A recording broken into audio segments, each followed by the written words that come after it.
Settings, no meaning. Oh gosh, you know, I'm Plex. Correct.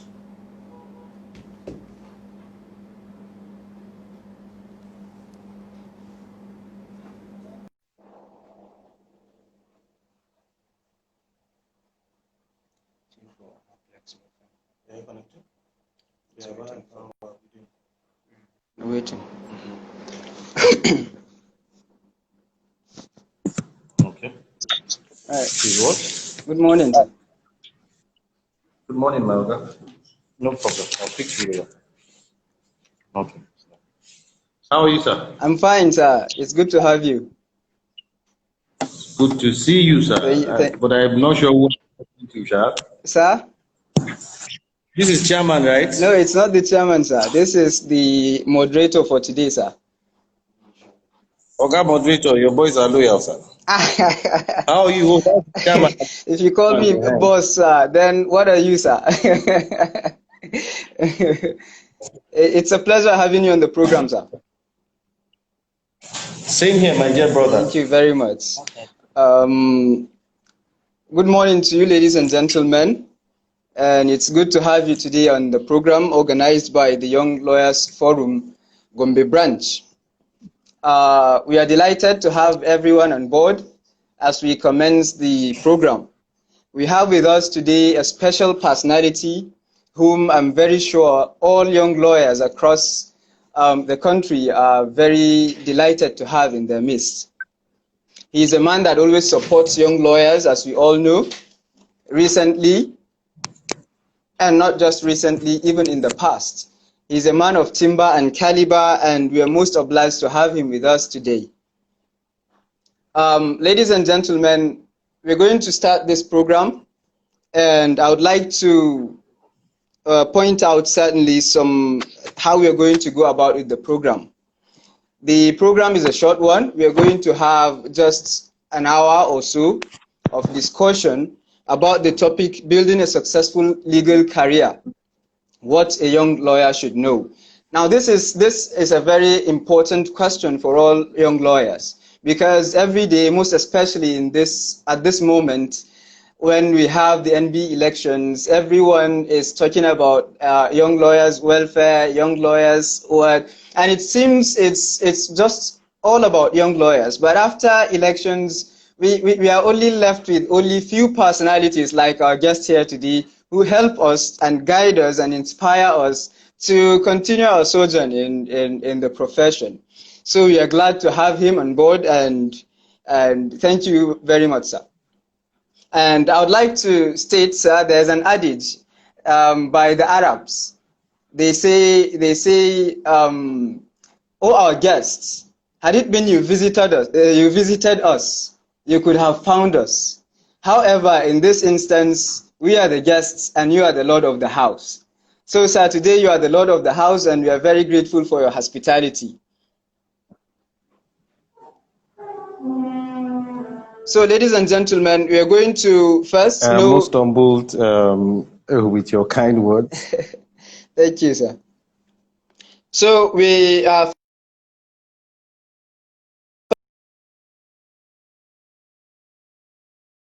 network or his network.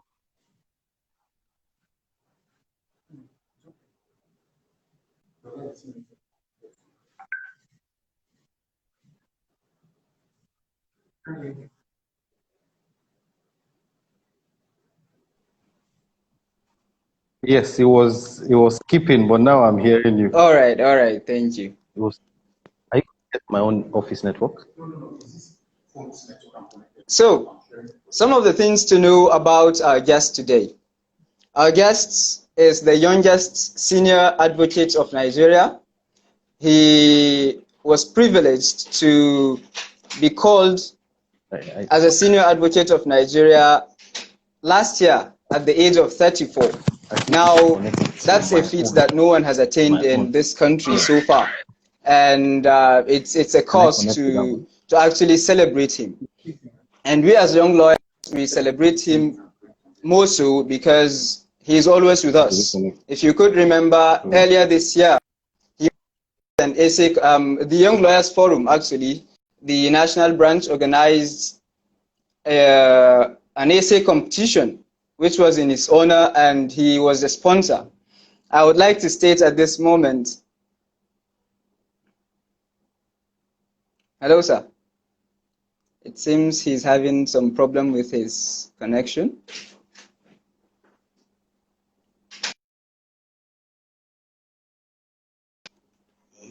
Yes, he's having a little problem. Well, he's having a little problem with his connection, and certainly we'll get him back, I'm very sure. Oh, okay.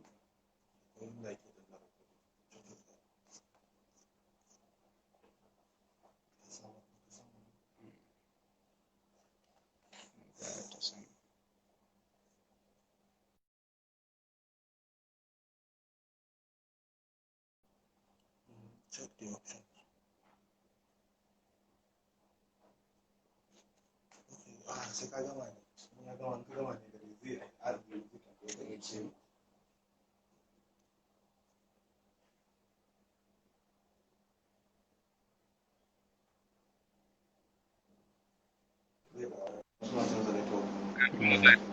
Because the network is being funny. Yes, I can see that. There's no problem, sir. Yeah.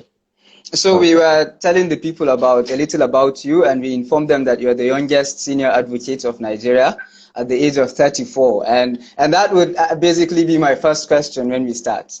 I would have to ask you some questions about that. So he is the managing partner. You can see at the age of 35 now, he's the managing partner of Omaplex Law Firm, which is one of the leading lights, most especially in this era when we have diversification. He heads basically a lot of the emerging trends of legal practice in that law firm. He is into intellectual property, artificial intelligence, and what have you. And I would allow us to hear from him himself as we go through this discussion. So thank you for having you, our dear guest, and we hope you would stay with us to the end of this session. So at this moment, I would like to, sir, I would like to inform you about the good things that Young Lawyers Forum of Gombe Branch has been doing over the years, most especially this administration. So they've held a number of programs, both online and even physically, before the coronavirus pandemic came in. And they are really doing a good thing, and I believe they're following in your footsteps, sir. So, yes. So we hope you would commend them for us as well. So going into the topic proper, my first question: a senior advocate at the age of 34, sir. What are the secrets, sir? I know I can never be the one at that age, but I would love to know the secrets because I have other friends that might attain that feat, sir. So, what's your take on maybe that? I should say to you that never say never. It's possible for you to become the next youngest senior advocate of Nigeria. But of course, let me just say thank you to the Young Lawyers Forum Gombe Branch for counting me worthy to be a part of you. I feel most privileged, and I say I do not take it for granted. I am very, very grateful.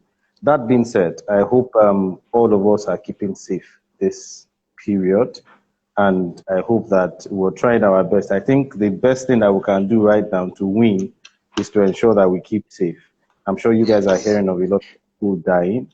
The trick to it is let's just hope to stay alive.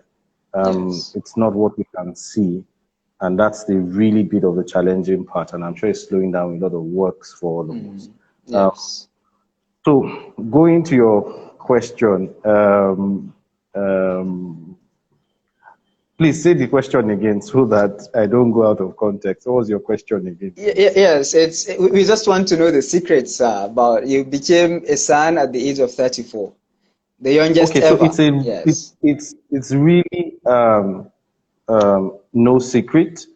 And a young man published an article, I think I saw it 2 weeks ago, about list of people that have become SAN in their prime or at their very young age or ages. And I'm sure we all know Didi Dodo. I think Oga Dodo is Yes. even from the state. I'm not particularly sure now. And then you know JK Gadzama. Yes.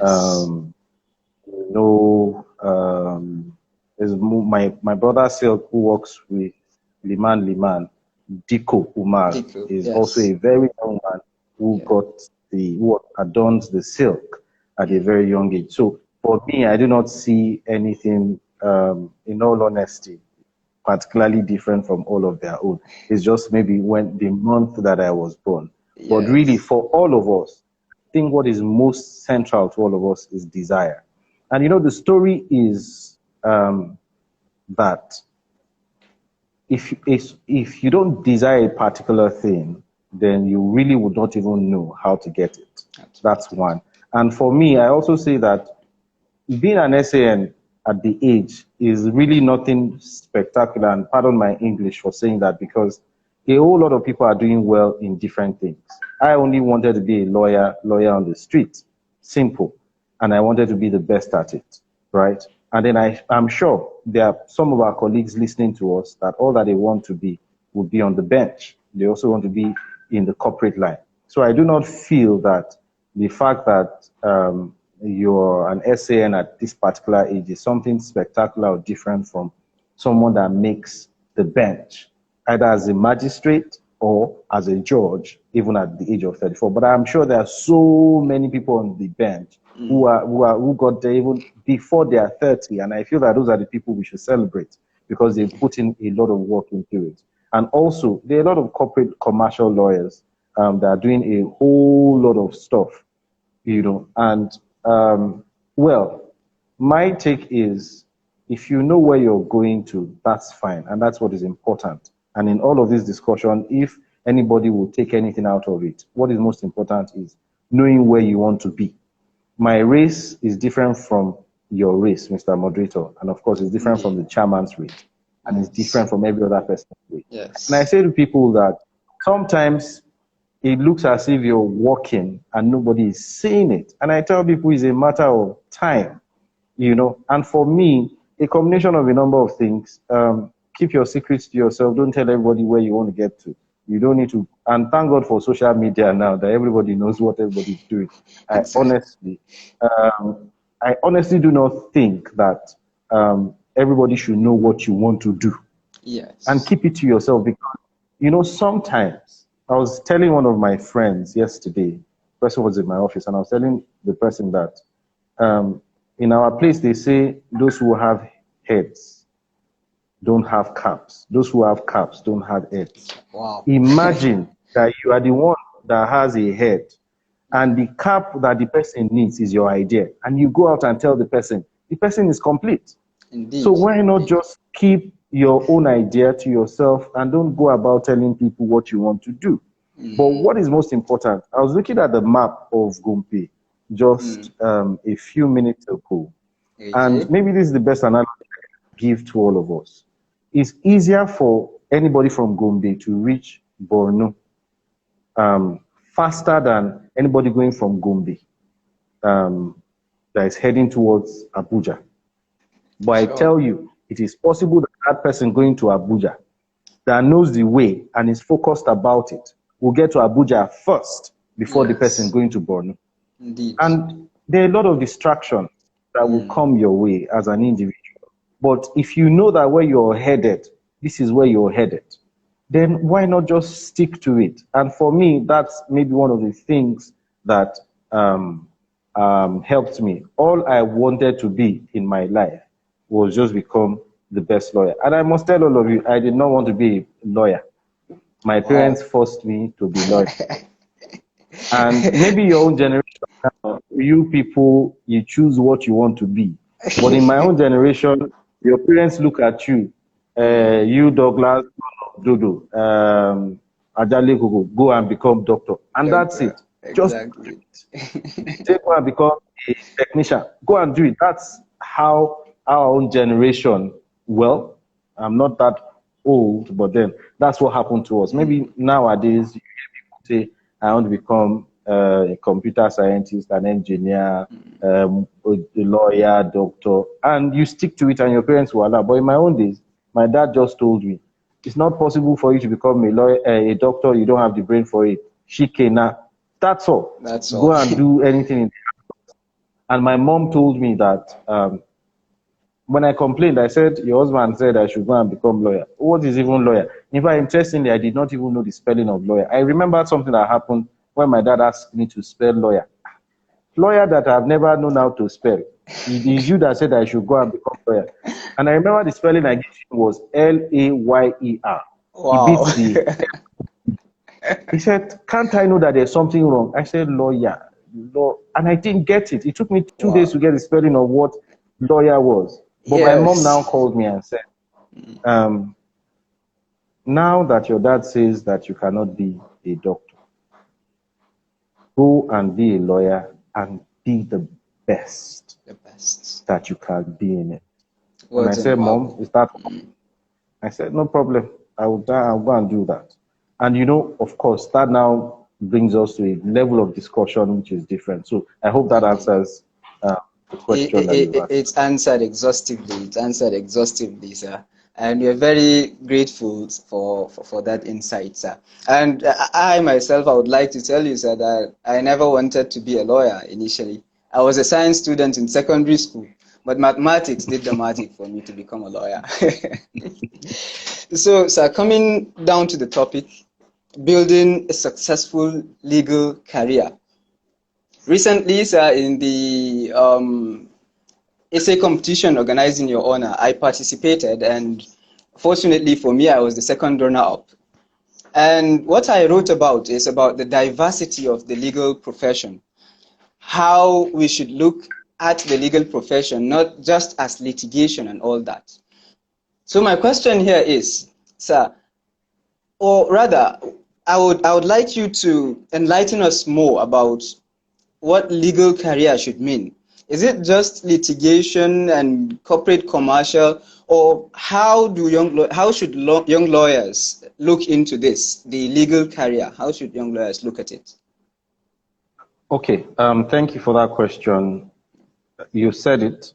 The legal career is not limited to litigation, but trust me, litigation is a big and huge aspect of it. And recently people are talking about commercial law. Well, that's fine. There's also the bench part of it. There's also, what do you call it, being an in-house counsel as part of it. And as far as I am concerned, what is most important is what keeps you happy, what makes you... Now, two sides to it so that I can balance it. For me, when I was told to become a lawyer, what I did was I looked for a law firm around. Unfortunately, I was able to intern with a lawyer whose name is Kayode Olatoke, is a senior advocate of Nigeria now. And at the point that we met, I was his litigation secretary and his library assistant. And that afforded me the opportunity of seeing the law, the way he was working, raw. And it made me to decide what I wanted to be. I loved the times that we went to court and he would be submitting and giving arguments. And he's excited, it makes him happy. And you know, then as far back as 2003, that I started work, 2003, that I started work with him. The joke then was, if you're going to court, you must have this authority.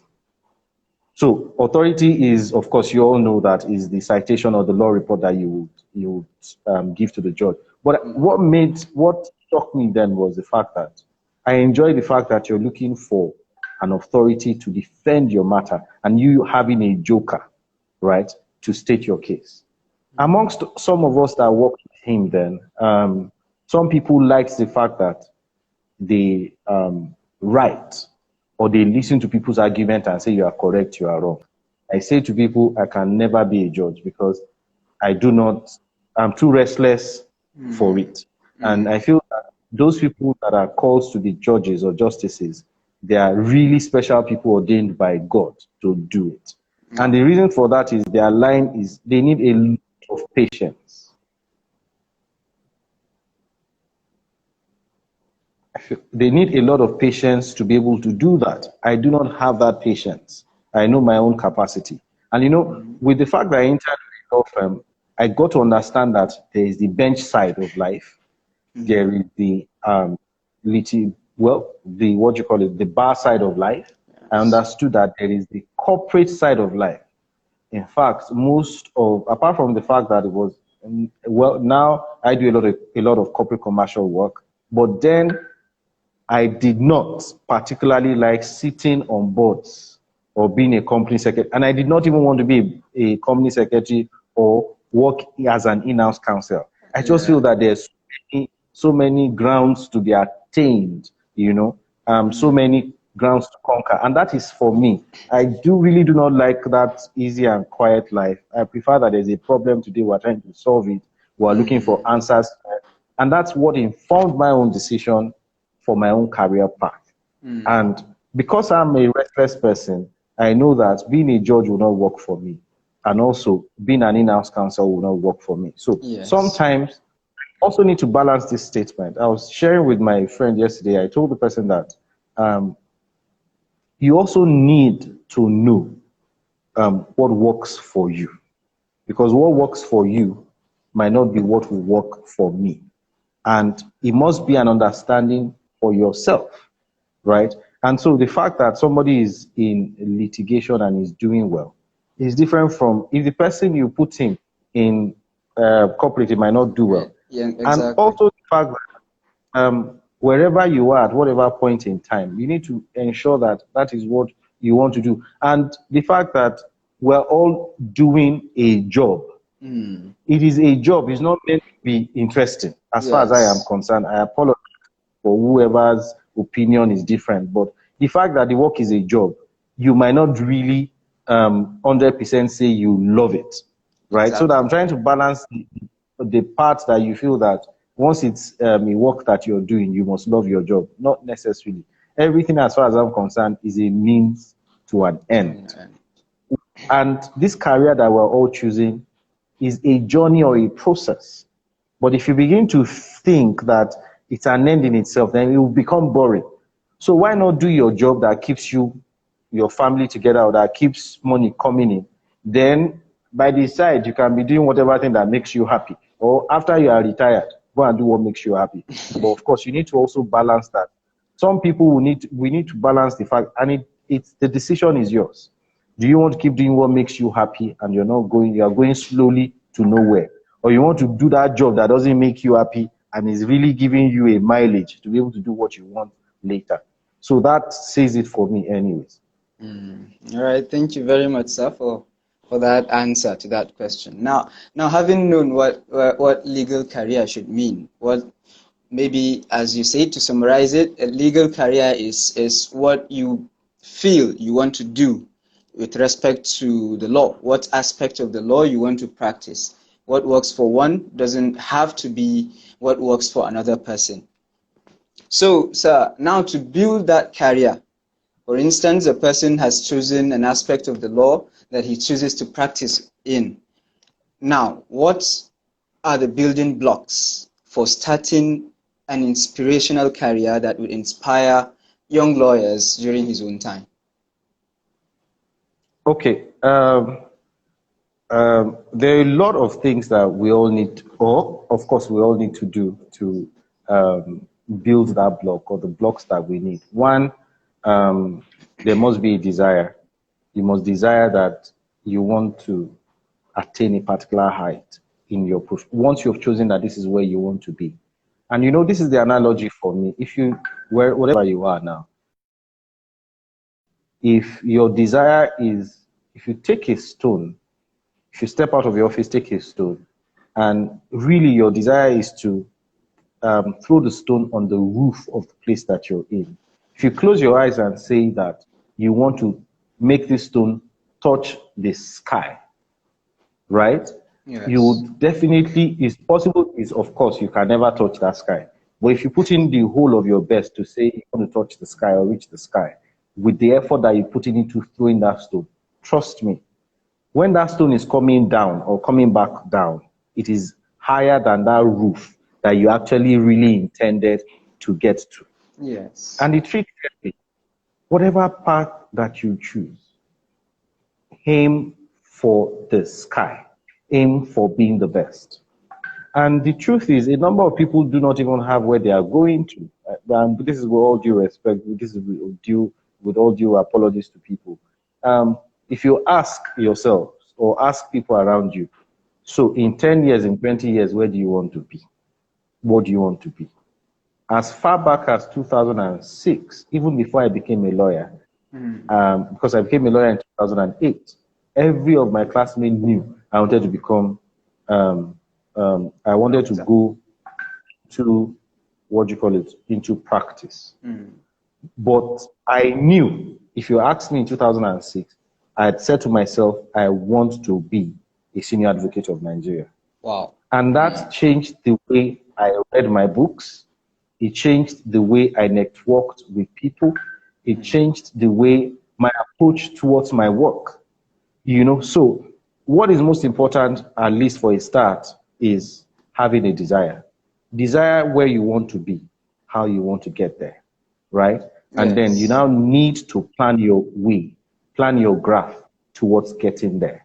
Now, once you're able to plan, and you need to start planning early, right? Imagine you want to be, for example, a judge. What does it take to be a judge? A lot of people don't even know. Just say they want to be a judge. And then if you ask them for the requirements, they don't know. Right. But once you have a plan to say you want to be an SAN, and truth be told, I've been reading the requirements to become an SAN since 2006. Wow. I became an SAN in 2019. So it took me 13 years. And I was reading every change that they made, right? I knew it. So I followed through on my plan in respect of it, and I kept it to myself. You also need to ensure that in all of this, it will happen that there will be a lot of sacrifices that you need to make, right? You cannot afford to live your life like every other person.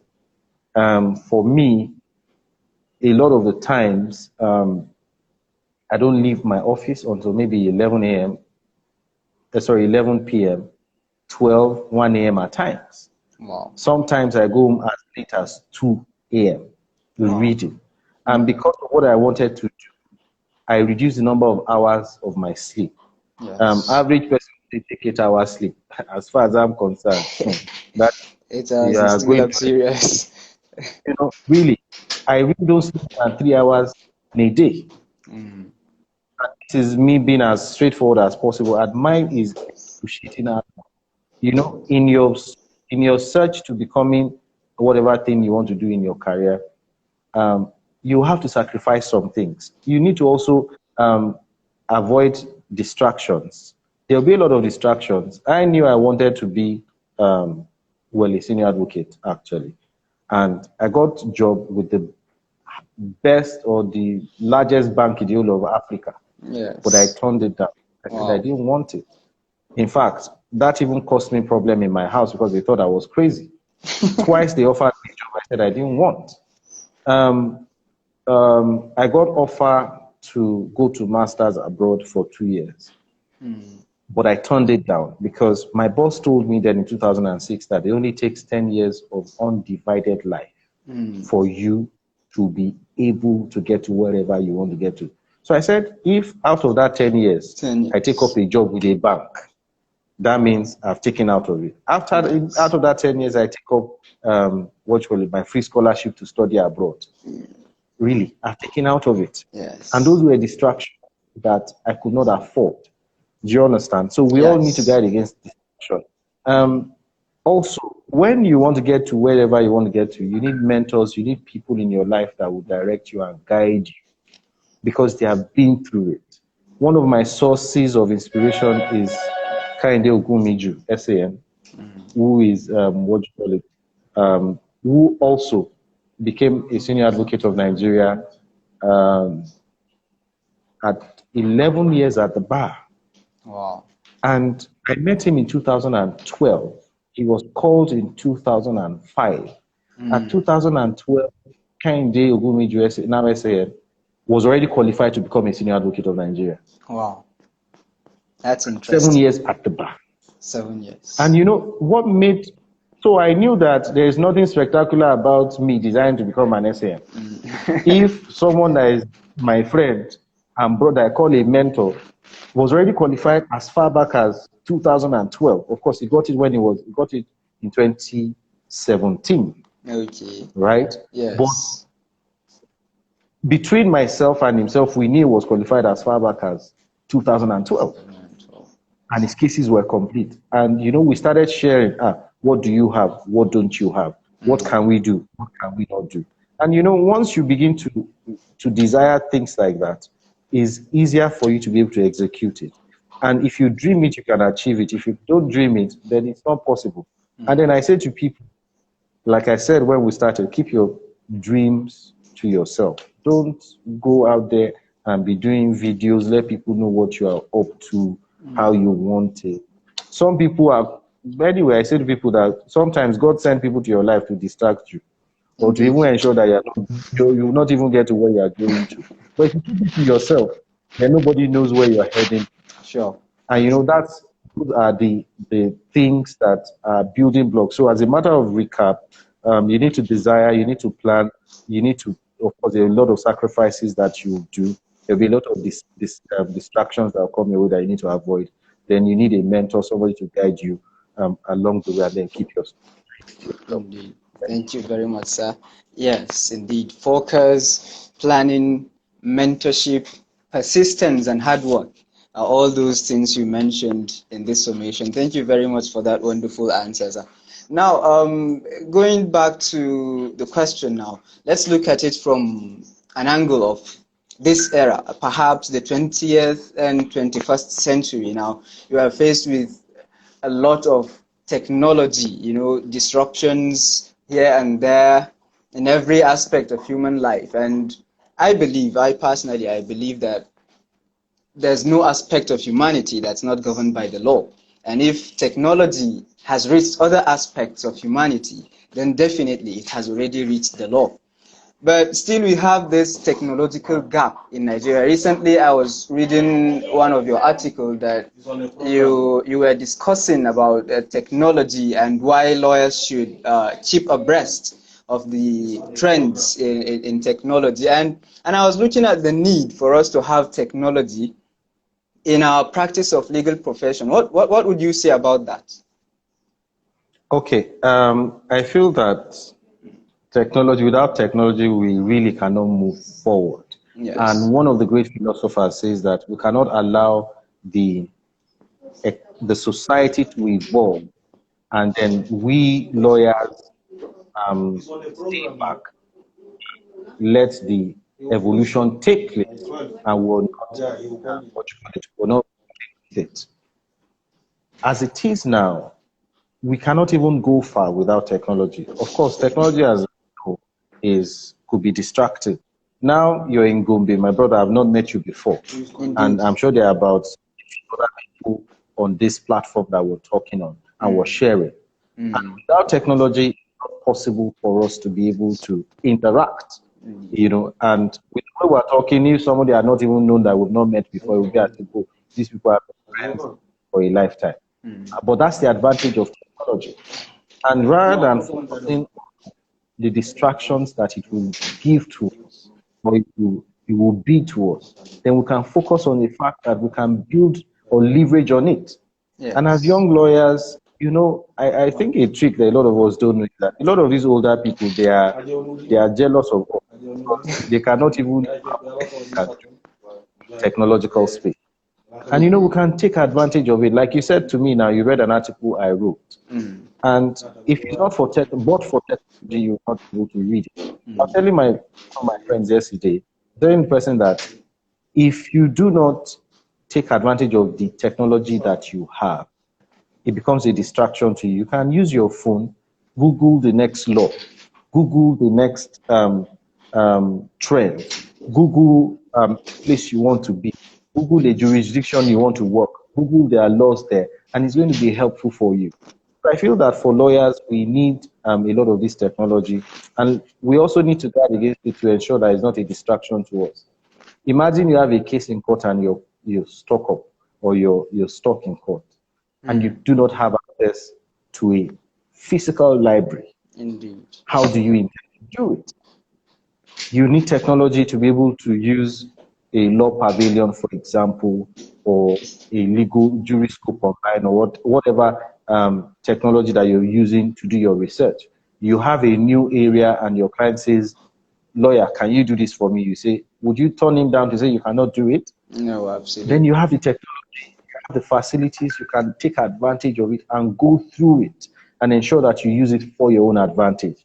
So for me, technology is now part of our lives, right? And interesting, there will be a lot of cases that will come up as offshoot of technology now, yes. Right? Issue of data protection, issues of intellectual property, so many issues that will come up as a result of technology. And if I would recommend to young lawyers, I feel that we, of course, I consider myself as one of us. We all need to begin to now do a lot of work, a lot of research in respect of this technology. And we cannot allow a country like Ghana or Zimbabwe or Kenya, for example, to South Africa or Egypt, right? Not to even talk about the UK, the US, or Russia. We all need to develop these things together, and we all need to be part of the legal framework to the development of this, what you call it. So that's it for. Yes, thank you very much. When you made mention that there are going to be cases arising out of technological advancement and all that, more so as regards the NDPR. I remember yesterday I was going through the headlines and I saw an interesting case which I had to read. That I think there's a coalition. I can't remember the name actually. That they were suing. They sued Zoom. Yes, for infringement of the NDPR, most especially as regards their privacy policy. And so due to the coronavirus, they could not serve them properly in the US. So the court directed that they should serve them via email. Well, I know of a case that you can serve notices via email, but I don't know of service of court process. So when you were mentioning that there would be cases, it started to make sense to me that indeed we are advancing when it comes to technology. But there are a lot of, I was going to mention that there are a lot of issues on piracy, issues of cybercrime that will happen. And those are cases that, and really, they are really not particularly different from what we're doing now. Issues of cybercrime, it's still a criminal aspect, but it's on technology. Yes. And so if we can build ourselves up in issues of technology and merging it with issue of criminal aspect, and merging it with technology, then we'll have some level of exposure that you would even be able to explain more than an older man. Imagine the oldest SAN in Nigeria coming to argue a fine point of law and technology. I'm sure you'll be sitting there and be wondering, what does Baba want to come at?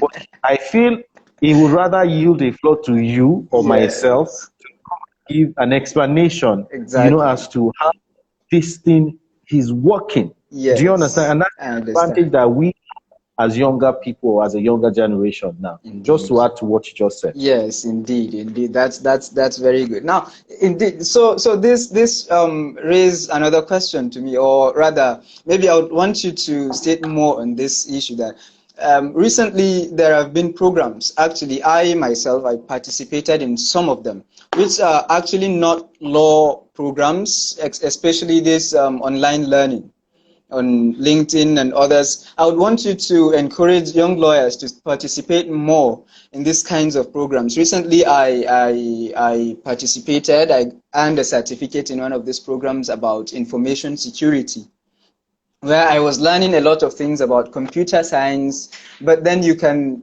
as a lawyer, figure out the legal issues that come out of these cyber crimes and other things. So we would like to hear some words of encouragement from you as regards participating in these kinds of programs.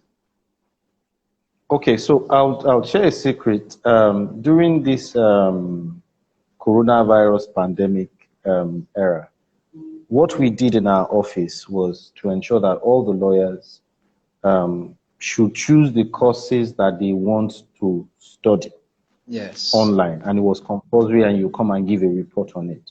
But I specifically told them that you need to do this because if your area now, like you said, on information technology and the areas that you mentioned, tomorrow, if you are saying anything about it, I am sure it will not look green to you. You would have something that you can say about it.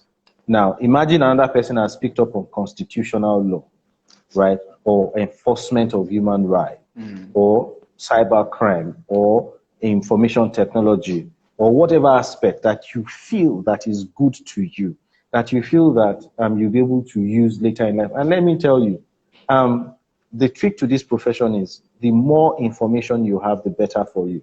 The more knowledge you have about so many areas of law, the better for you. Imagine you're sitting on a board and somebody brings an issue with technology and they say it's just a lawyer. You'll be like, no, you tell them what it is about it. And somebody else brings something to say about finance, and you know you've studied a course of 2 weeks of finance. I am sure you'll be able to say something. In fact, one of my friends, George, you told me now, we were on a webinar together, and he mentioned that when they started power in Nigeria, he didn't know anything about it, but he took a crash course for a weekend. And now everybody, as far as they are concerned, is the leading lawyer in power sector in Nigeria. He said he only took a crash course. Wow. Do you understand? And you know, we cannot tell what importance it will be on what you have learned, you know. So for my own office, I said everybody must go through a course, and I was able to undergo my own fellowship, award writing in arbitration. I finished mine during this Corona period. And you know, so at least I know that I'm holding on to that for this. This is my Corona gift for myself, and it kept me busy. Yes. You know, and I keep telling the other person, thank God for the use of technology now. You go through all those courses, you can even say 5 areas, and what you've learned, I encourage you, write an article on it. Vis-a-vis our jurisdiction here, vis-a-vis, even do a critique on it, and you know, write a critique on it, you know. So if you continue to do that, then eventually people will see you as an authority in it. And because somebody has now written on it, you have also contributed your knowledge in respect to it. If they Google online and check topics on this, then you certainly come. For technology, it's not like human beings. It's got to be posted anything on an article. The computer will find you and say, this man is also an authority. So I encourage everybody to please do a number of these courses, and then of course without losing sight of your normal day-to-day work, and then of course be able to ensure that you gain something tangible from it. Thank you. Thank you very much, and I'm very sure you're an advocate of writing, having sponsored the YLF essay competition recently, and we are very grateful for that. And then maybe my own last question, or maybe round up. Yes, we're about to round up now, and the last question I would ask, you've been talking about publicity, about one does not need to share with the public where he's headed to. And then some other people would be talking about networking and all those. So we would like you to please, just in a few words, enlighten us more about maybe the social media etiquette, because we cannot do without social media now. It's part of us. So we just want to know a few the tips about social media etiquettes for young lawyers as they progress in their careers. Okay, I'm sure a lot of us are in different social media platforms, but the question is, do they even know what you do? Your class alumni, your state alumni, your mosque alumni, your church alumni, do they know what you do? The advantage of that, there is a legal discourse. as a lawyer, yes, you can lend in your voice in it, you know. But of course, in all of that, you do not now go to them on your social media platform to say, I am going to be the next judge in my state. In fact, the fact that some people know, they will write a petition against you. And we're You in the cannot era go of out and say, petitions now. and we're in the era of that. You cannot go line and say, I'm going to be a senior advocate at the age of 30. They will say, we're waiting for you. Let's see how you will do it. Indeed. Do you understand it? Yes. Of course. What I meant by saying you do not go sharing your secrets to people is the fact that you don't need to keep telling people where you want to head, where you want to get to. But lending your voice to a particular discussion is of tremendous importance to us as lawyers. Who knows who is reading it? Now imagine the moderator, you write on information technology and you also post it. Then it becomes part of the resources that young lawyers can use for their practice. Yes. Do you understand it? Yes. So those are important. I mean, for the fact that social media is good, it can also be a distraction. But you can also use it to your own advantage for what you want it to be, so that when you write your write-ups, now I think recently there was somebody that made a production of one music video. He did not need a producer. He did not need anybody to market it. I think he just went on YouTube and posted it. It became viral. Unfortunately, I don't know the song anyways, but it became viral for him. So he had cut down all the, going through a record label, music producer, blah, blah, blah. They were the ones looking for him. He took advantage of the social media. Yes. Imagine somebody on the constitutionality of using technology in legal practice. Yes. So when anybody wants to do anything in relation to that, then people will know that some guy from Gombe had written on that. And if, let's say for this era that we're now going to conferencing, they can invite the person to speak. And it's an advantage. Everybody knows that, oh, he's proficient in this area of legal practice. And you know, it's advantageous. So that's it for me, my dear brother. All right. Thank you very much, sir, for this wonderful session. And I think we have, maybe I should just run through the questions that were asked. I think there's one question that he says, how can one who doesn't have a clear direction for now, how does that person go about finding passion in legal practice? That's the question. A person that has no passion yet, how does he go about finding a passion? Okay, so the easiest way to that is look for a mentor, like I mentioned to you, that is doing well in that legal practice. Probably you have met him in court. Probably you've seen him on TV. And stalk him. Say to yourself, you want to be like him. Yes. You want to walk the way he walks. You want to talk the way he talks. You want to reason the way he reasons. I'll share a secret with you. I have one of my mentors.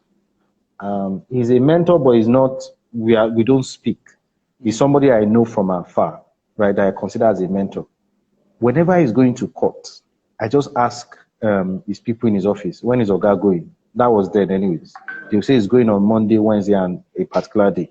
I will go early in court and go and sit down and hear his argument. Guess what? I discovered that whenever he's coming to fight in court, of course, or foment trouble, not particularly fighting trouble, it's just to, those days I know that his clients are in court. When he sits down, he turns his left hand away from the judge and doesn't look at the judge. So the judge will ask him, Mr. So, is there any problem? He say, my lord, all is not well. And that is where he will take off from. Do you understand it? Yes. And so the judge has now gotten his attention. Within a few 2 minutes, he will say exactly what he wants to say. Yes. Right? Some other day, when he's coming to beg, first thing he will begin to say is, my lord, he'll begin to eulogize the court.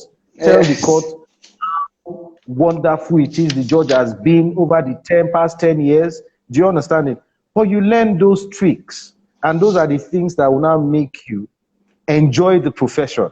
And so for me, that endeared me towards advocacy. So now, if I want to go there and fight in court, not of course physical fight, or for men trouble, as we say, you will see that I'm not looking Yes. at the judge. Like now, let say, what's the problem? Say, my lord, all is not well, and that's where. So I know attention.